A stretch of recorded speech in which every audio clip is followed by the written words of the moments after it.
My name is Donaldo Ricardo Batiste. I'm 70 years old. I am currently a retired public educator, having served for 42 years as an elementary speech pathologist, an elementary school principal for 1 year. I'm sorry, an elementary assistant principal for 1 year, an elementary principal for 15 years, and a high performing high school, well, it was a low performing high school that we brought to a high performing level for 4 years. And I served as the an associate superintendent for 4 years. And I served as deputy superintendent for 2 years. And I served as superintendent of schools for 10 years.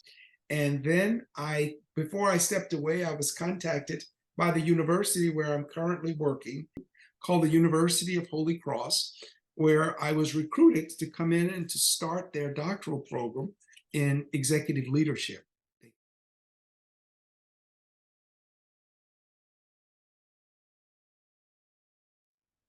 The sisters gave a grant. I was party, and it's to address systemic racism among women and children. The monies that were used are working with my students who are enrolled in the doctorate in the executive leadership program. And what we're doing is we're doing much like they did, the sisters, when they came down south and crossed the Mason-Dixon line. They came and they heightened an awareness to the inequities that were going on where we lived, but they were able to transcend the situation where we were situated, because that's where they met me and I met them and they taught me. And now I'm taking the tools that they inculcated in me to now move forward with the next generation of leaders. And we talked about how the New Orleans public school system, which was majority Black and brown students with a small smidgen of Caucasian students, has now evolved into a system that is, I'm going to say 85% Black and brown, with a marginal 15, I'm going to say 15 is at best, because the students who self-identify as white make up about 7% of the entire school district. But those students are in the top performing schools, the A-rated schools. And it's so juxtaposed because most of our Black and brown students are being relegated to the D and F schools. And so now what we have to do is to work with our people to ensure that they are in touch with their legislators and they are tooled with what they need to come out and to speak up about what they are observing and what they will no longer tolerate. And as a result of that, the research that we've done, we're now having grassroots efforts, members from various communities who are assembling and are beginning to make their voices heard.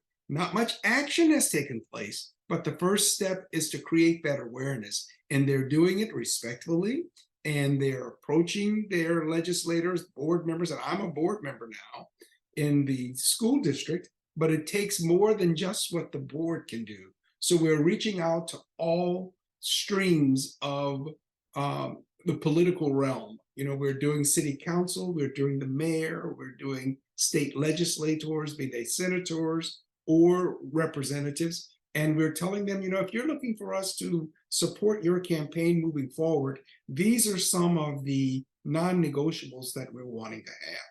And so we're doing that. And that's what I wanted to talk about. And I just think that I'm just in the middle of something that I lived, where there was advocacy being made for me without my knowledge necessarily, because when the sisters came down in 1945, I wasn't born. But when I did meet them, they were there and they were a respected community of people.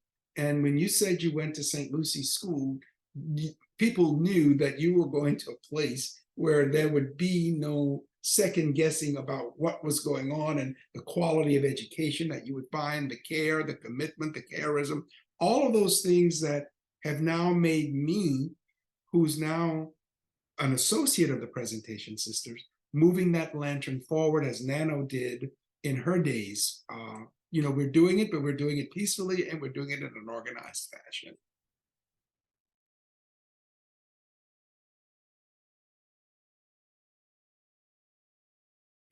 Prior to Hurricane Katrina, Katrina is seen as the moving force that changed the landscape of education here in New Orleans.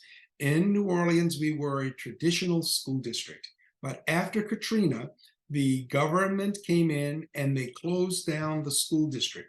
I mean, they closed it down because the city was shut down, of course, but they also took back the school system from the school board, and they then put it under what was called the government control, and it became a recovery school district. So basically, they said, you're doing so poorly with the children that you have, you should not be controlling any of the schools. So we're going to take the schools over, and they're going to be state run.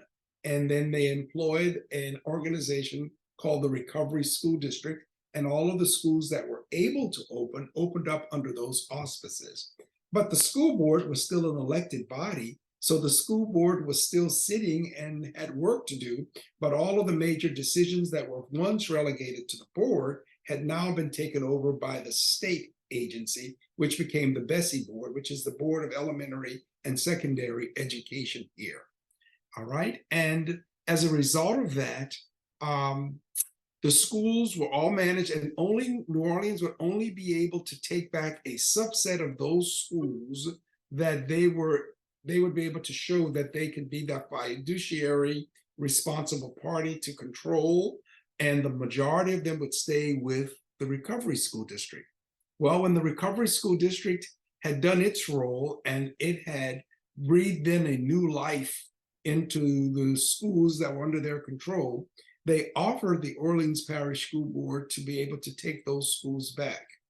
Well, without parents and families back in the city, there was little input for those families to say, hey, no, we want to do blah, blah, blah. So it became that the Orleans Parish School Board, and the school board is an elected body of people, 7 in number. And I think they were saying, well, you all are doing such a fine job. I don't even think that we want to even take these schools back. So given the opportunity to be able to do so, is it possible that we could charter all of our schools? And that's what happened. I wasn't here. I was in Chicago at the time. So I knew about this after everything has happened.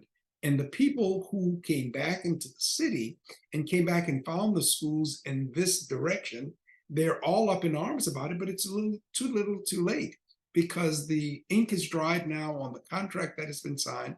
And the Orleans Parish School Board, of which I am a member, the people who were in the position to reclaim their schools abdicated their responsibilities by pushing it off to make it all charter, because it is simply easier for the board to be able to sit back and have somebody else be responsible who's next on the line. And if their charter contracts do not live up to what they said they were going to do, then the school board, where I sit, have the responsibility or the right to be able to cancel those contracts and offer it to somebody else. But yet there is no internal accountability, because what you're doing is you can't close yourself out of schools to make them effective.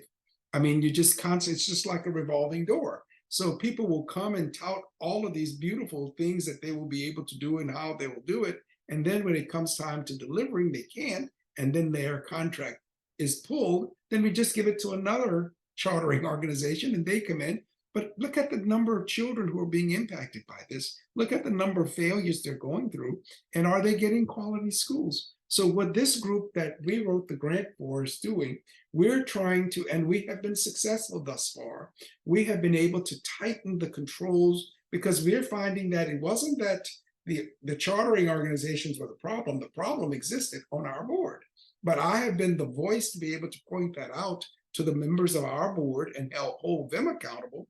And now I'm out saying things out in the community, in the media, and speaking out. And so now the school board members who are now up for election next year, they're working assiduously to try and say, hey, and we're not the board who did what happened. we're board members who have come in since. So now they see and they realize that we were the ones who were negligent in not doing our responsibility. And we are putting in tighter controls and speaking to the accountability we're expecting from the schools. And we're telling them up front, if they fail to meet what they say they can do, we're going to give them an opportunity to ameliorate or to fix what the problems are, but it's only going to be a year by year. It's not going to be a 5 year, it's not going to be a 10-year contract. It's going to be a contract contingent upon performance. So the grant that we got is already working voluminously.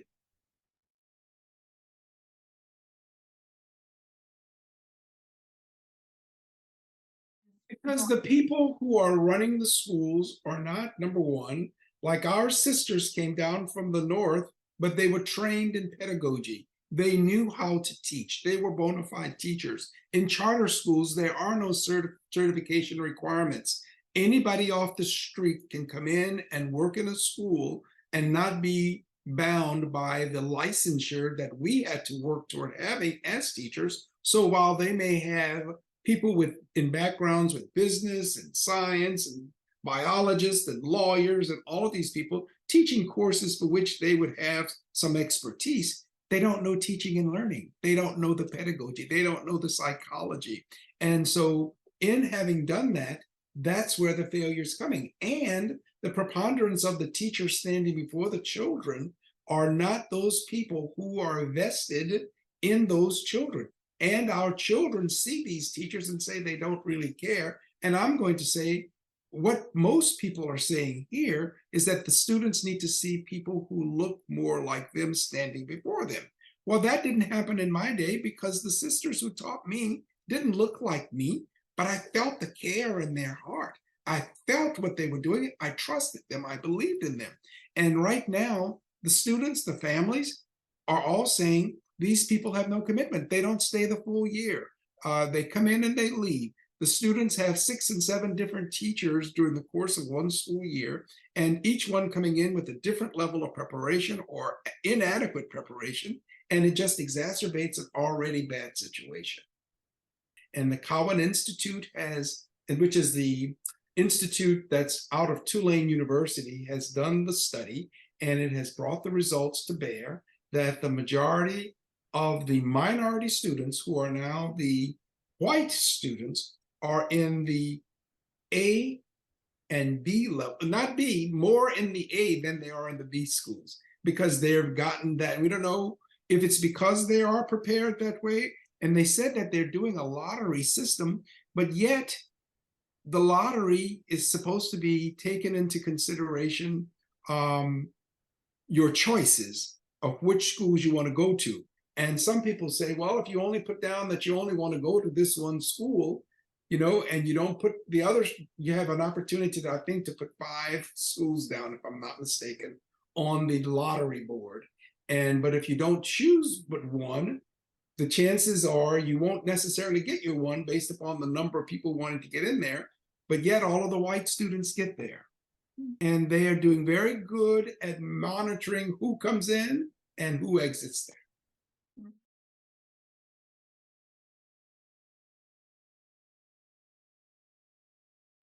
We don't have any animosity toward people because they're white, but with being white comes a certain privilege that people who don't have that suffer. And so what we're trying to do is to move out those disparities and to call them out so that people can become understanding as to why people are the way they are. But the first step in overcoming racism is to not become paralyzed by what its effects are. We've reached down and helped others who need to come to grips with what it is that they need to do and can do, and not succumb to this state of being where it's hegemony, where you just believe everybody who's white is bad and everybody's white who's trying to oppress you. I said, no, that's not true. The people who helped me the most were white people, and they continue to be my friends. And I said, certainly we all have implicit biases and the like, but it's our role to work through those. So that's where we are. And that's what we inculcate into our students too in the doctoral program with the social design justice network principles that we apply.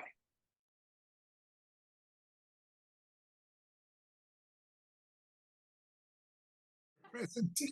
I've been a presentation associate since 1996. I'm just so humbled by this whole place where I find myself these days, having heard their history and how they crossed the Mason-Dixon line to reach me, that lantern that they took up on Nano's behalf has reached to yet another generation, and I'm privileged like they to be able to pass that burning lantern light on to others. And I walk daily with my lantern held high, seeking whom I may stand with and speak with and or on behalf of.